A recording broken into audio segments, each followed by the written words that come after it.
ஆண்டவரும் இரட்சகருமாகிய இயேசு கிறிஸ்துவின் தூய நாமம் மகிமைப்படுவதாக.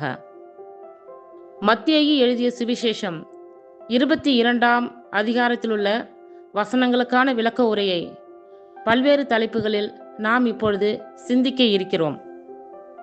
திருமண விருந்து உவமை. இயேசு மீண்டும் அவர்களை பார்த்து உவமைகள் வாயிலாக பேசியது. விண்ணரசை பின்வரும் நிகழ்ச்சிக்கு ஒப்பிடலாம். அரசர் ஒருவர் தம் மகனுக்கு திருமணம் நடத்தினார். திருமணத்திற்கு அழைப்பு பெற்றவர்களை கூட்டிக் கொண்டு வருமாறு அவர் தம் பணியாளர்களை அனுப்பினார். அவர்களோ வர விரும்பவில்லை. மீண்டும் அவர் வேறு பணியாளர்களிடம், நான் விருந்து ஏற்பாடு செய்திருக்கிறேன், காளைகளையும் கொழுத்த கன்றுகளையும் அடித்து சமையல் எல்லாம் தயாராய் உள்ளது, திருமணத்திற்கு வாருங்கள் என அழைப்பு பெற்றவர்களுக்கு கூறுங்கள் என்று சொல்லி அனுப்பினார். அழைப்பு பெற்றவர்களோ அதை பொருட்படுத்தவில்லை. ஒருவர் தம் வயலுக்கு சென்றார், வேறு ஒருவர் தம் வணிக தொழிலுக்கு சென்றார். மற்றவர்களோ அவருடைய பணியாளர்களை பிடித்து இழிவுபடுத்தி கொலை செய்தார்கள். அப்பொழுது அரசர் சினமுற்று தம் படையை அனுப்பி அக்கொலையாளிகளை கொன்றொழித்தார். அவர்களுடைய நகரத்தையும் தீக்கிரையாக்கினார். பின்னர் தம் பணியாளர்களிடம், திருமண விருந்து ஏற்பாடாகி உள்ளது, அழைக்கப்பட்டவர்களோ தகுதியற்று போனார்கள். எனவே நீங்கள் போய் சாலையோரங்களில் காணும் எல்லாரையும் திருமண விருந்துக்கு அழைத்து வாருங்கள் என்றார். அப்பணியாளர்கள் வெளியே சென்று வழியில் கண்ட நல்லோர் தீயோர் யாவரையும் கூட்டி வந்தார்கள்.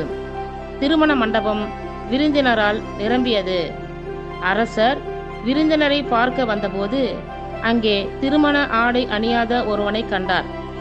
அரசர் அவனை பார்த்து, தோழா, திருமண ஆடையின்றி எவ்வாறு உள்ளே வந்தாய் என்று கேட்டார். அவனோ வாயடைத்து நின்றான்.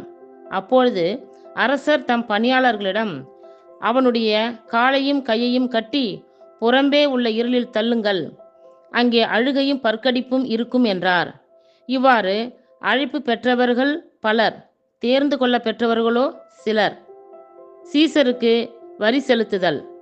பின்பு பரிசேயர்கள் போய் எப்படி இயேசுவை பேச்சில் சிக்க வைக்கலாம் என்று சூழ்ச்சி செய்தார்கள்.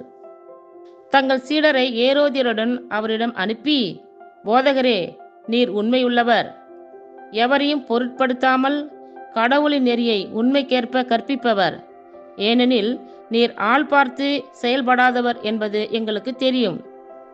சீசருக்கு வரி செலுத்துவது முறையா இல்லையா? நீர் என்ன நினைக்கிறீர் என எங்களுக்கு சொல்லும் என்று அவர்கள் கேட்டார்கள். இயேசு அவர்களுடைய தீய நோக்கத்தை அறிந்து கொண்டு, வெளிவேடக்காரரே, ஏன் என்னை சோதிக்கிறீர்கள்?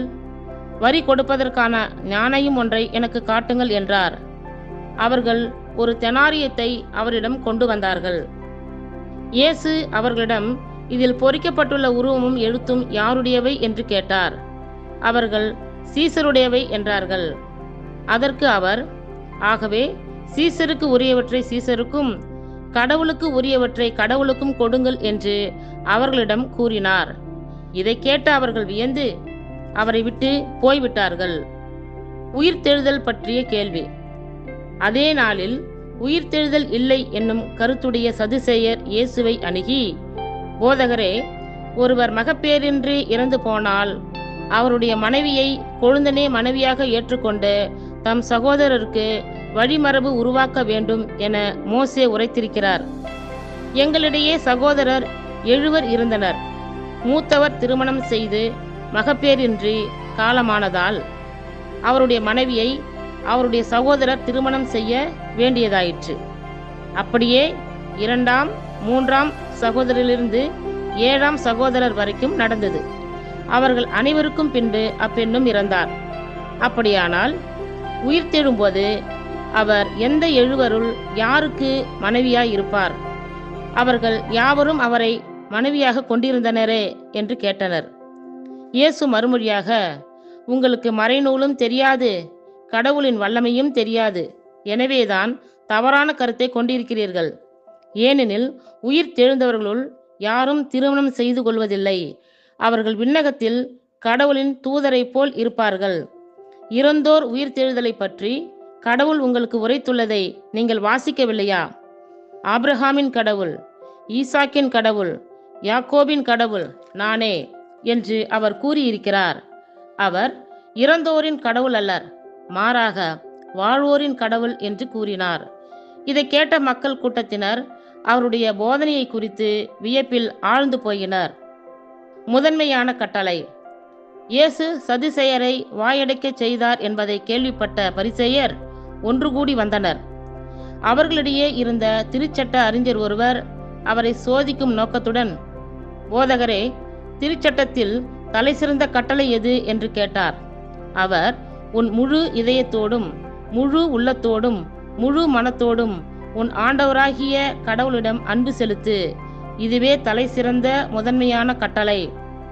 உன் மீது நீ அன்பு கூறுவது போல உனக்கு அடுத்திருப்பவர் மீதும் அன்பு கூறுவாயாக என்பது இதற்கு இணையான இரண்டாவது கட்டளை. திருச்சட்டம் முழுவதற்கும் இறை வாக்குகளுக்கும் இவ்விரு கட்டளைகளே அடிப்படையாக அமைகின்றன என்று பதில் அளித்தார். தாவீதின் மகன் பற்றிய விளக்கம். பரிசேயர் ஒன்று கூடி வந்தபோது இயேசு அவர்களை பார்த்து கேள்வி கேட்டார். மெசியாவை பற்றி நீங்கள் என்ன நினைக்கிறீர்கள்? அவர் யாருடைய மகன் என்று கேட்டார். அவர்கள் தாவீதின் மகன் என்று பதில் அளித்தார்கள். இயேசு அவர்களிடம், அப்படியானால் தாவீது தூய ஆவியின் தூண்டுதலால் அவரை தலைவர் என அழைப்பது எப்படி? ஆண்டவர் என் தலைவரிடம், நான் உம் பகைவரை உமக்கு கால்மணி ஆக்கும் வரை நீர் என் வலப்பக்கம் வீற்றிரும் என்று உரைத்தார் என அவரே கூறியுள்ளார். தாவீது அவரை தலைவர் என அழைப்பதால் அவர் அவருக்கே மகனாய் இருப்பது எப்படி என்று கேட்டார். அதற்கு எவரும் ஒரு வார்த்தை கூட மறுமொழியாக கூற இயலவில்லை. அந்நாள் முதல் அவரிடம் எவரும் எதுவும் கேட்க துணியவில்லை. இத்துடன் 22ஆம் அதிகாரத்திற்குரிய விளக்க உரை நிறைவுற்றிற்று. கர்த்தர் தாமே நம் எல்லோரையும் ஆசீர்வதிப்பாராக. ஆமேன்.